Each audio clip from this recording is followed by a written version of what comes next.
Welcome back to You Decide Campground Shakedown. In this Campground Shakedown, we will review this campground on 8 categories that we think are important. And if you think of any other categories that you want us to cover for campground reviews, let us know in the comments below, and we'd be happy to do that.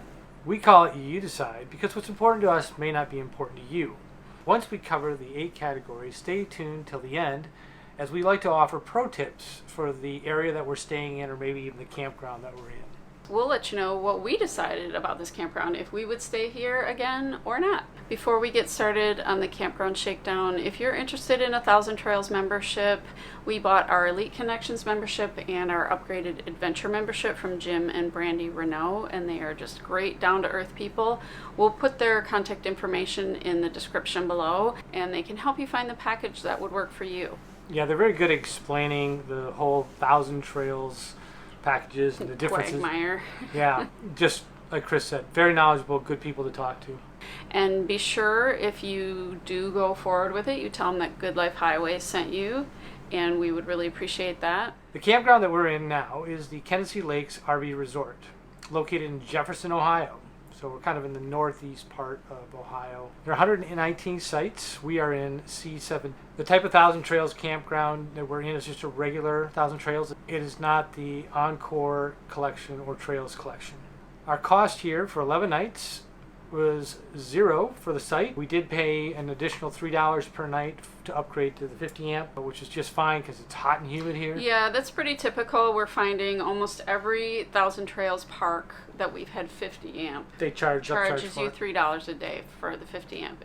We're happy to pay it because we don't pay anything else. We don't pay anything else, and so $3 a day is worth it. Yep. And it's sweltering here, which is why we're filming inside. We would love to be filming outside at this beautiful park, but it's so hot that we couldn't do it. And our neighbor's air conditioning is running so hard that we wouldn't be able to have any audio, so we're inside. Category number 1, staff friendliness, helpfulness, and ease of check-in. I was the one who checked in here. We did do online checking because that's what 1,000 Trails is doing right now, but when we did get here, we still needed to go inside and find out where we were going to be. And the great thing about this particular location was they had our site assigned for us.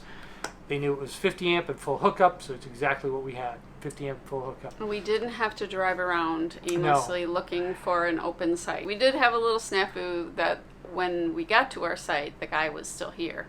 And he checked out probably a half hour past checkout. Right. So we kind of lingered and waited and tried not to get too impatient. But the staff was very friendly, just not only when we checked in, but in general, they're super friendly around here. Yeah, and we had packages. We had a package delivered that they didn't charge us for, which normally 1,000 Trails, it's $5 a package. Right. And they were like, hey, just have it sent here, no problem. Come pick it up. So that was great. Category number 2 is the general vibe. We think the vibe here is awesome. It's just a very friendly park. We love the 1,000 Trails parks again because we just meet some of the same people over and over again. Yep. And we met new people. We feel like the 1,000 Trails parks, people are more willing to introduce themselves. You have that common thread. Full-timers. Yeah. And traveling. so we've just met a ton of people in these 1,000 Trails parks. So the vibe here is great. All the seasonal sites are really well kept. They're not falling apart. You know, some of the parks we've been in, the seasonal sites have not been that great. But everything is very tidy here, and it's just got a great vibe. Category number 3 are the amenities. The amenities here, there's quite a few actually. Mm-hmm. They have a pool. It's heated, but the pool is relatively small. It fits about 5 little kids. Right. We've not gone on the pool because that's all there is little kids. They do have a pavilion. They have a basketball court. They have horseshoes. They also have a putt-putt. We've not been on that yet, but it seems to be in pretty good condition. And the other thing they have is a neat little concession stand. It's open Friday nights. They give out but you buy hot dogs, chips, and a cold beverage. There is a really big lake here, and they rent rowboats. They rent rowboats, but some people that we met tried to stand up paddleboard on the lake, and they got in trouble for doing that. There's no swimming in the lake at all, so I don't know what that's all about, but you can't do your stand-up paddleboard or anything. You can like kayak, that. But you can't stand up paddleboard. So who knows? Category number 4, hookups. We talk about this a lot. We're always looking for 50 amp, and that's what we got here. We got a 50 amp. A lot of the pull-through sites have 50 amp. There's, of course, 30 amps here as well. The power pedestal and the water were right outside the rig as we had backed in. So it's very easy access there. You weren't dragging your lines too far off being parallel, which, again, we like to make sure they're pretty close and tight to the rig. Category number 5 is overall cleanliness. This park is really exceptionally clean.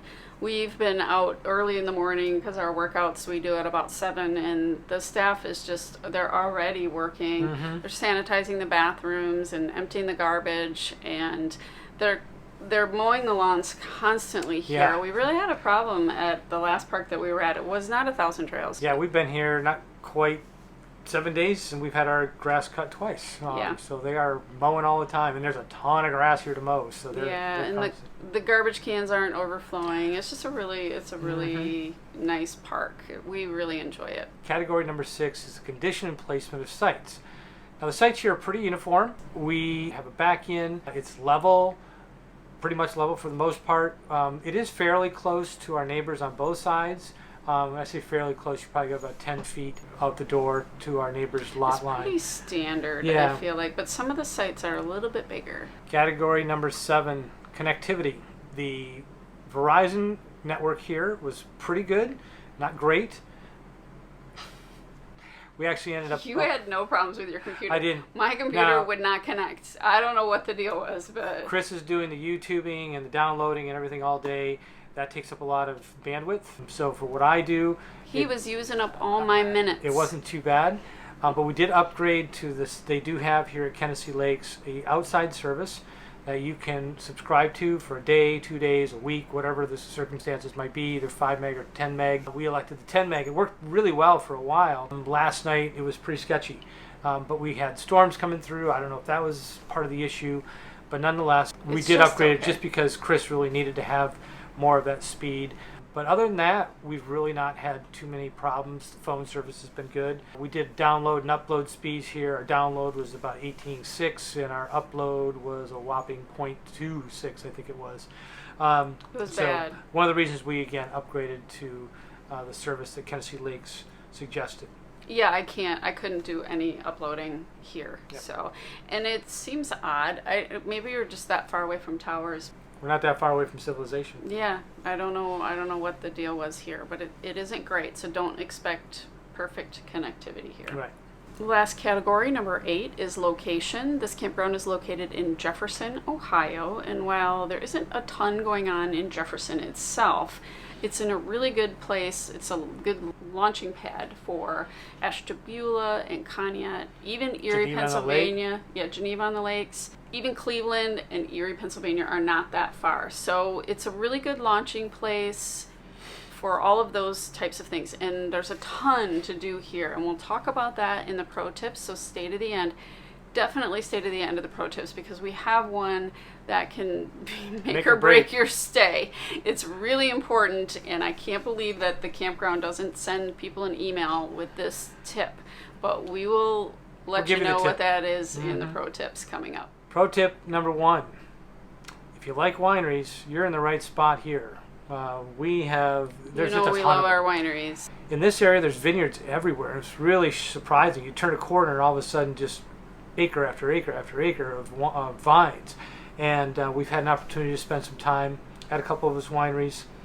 They make really quality wines here. The climate's exceptional for wine growing.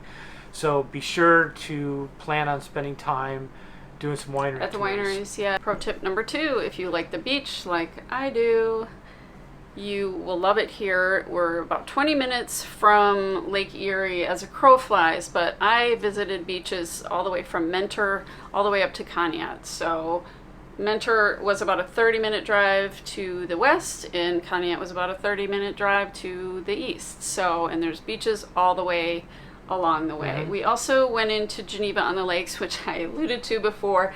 Geneva on the Lakes was not our cup of tea. If you've ever been to the Wisconsin Dells, you'll kind of understand what Geneva on the Lakes is. It's a little bit commercial and touristy, I guess you'd say. We were expecting a quaint little town with quaint restaurants and cute shops, and it wasn't that. But there is a great brewery there, of course. There's a great brewery there called Geneva on the Lakes Brewery, and overlooks Lake Erie. And we had a great picnic at the Township Park in Geneva on the Lakes. It was really pretty. It was beautiful, overlooked Lake Erie. So we couldn't have asked for a better picnic spot. We're always looking for a picnic spot with a view. Pro tip number 3, there are 2 other activities that are rather different. They have a covered bridge tour, and they also have a barn quilt tour. So as you're driving around, we found a number of the bridges. One was the largest spanning bridge in the country. One seemed to be the shortest one in the country, which we'll probably have some pictures of.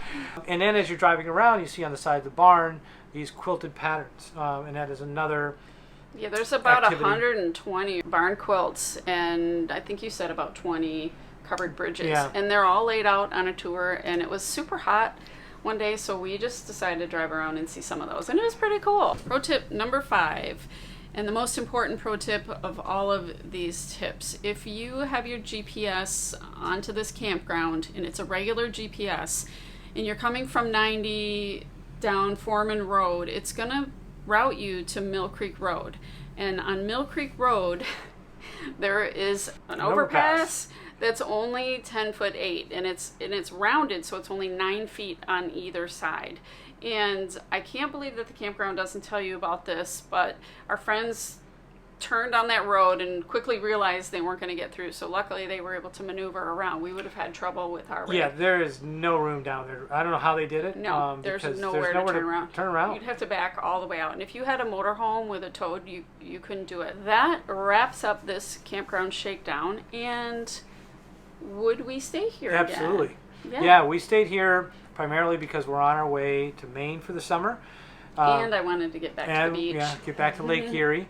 So it was a great place to stay. I would say this is probably one of our favorites, Thousand Trails so far. Yeah, it's got all the things we wanted to do. As Chris said, it's clean, it's friendly. We have the hookups that we want. Yeah, and again, it is somewhat of a little hub where you can get out and do many things and be within a half hour of Lake Erie and many other attractions in the area. So if you liked this video, give us a thumbs up. Be sure to subscribe. We would certainly appreciate you doing so. And don't forget, if you're interested in the Thousand Trails membership, contact Jim and Brandy and tell them Good Life Highway sent you, and we will see you down the road.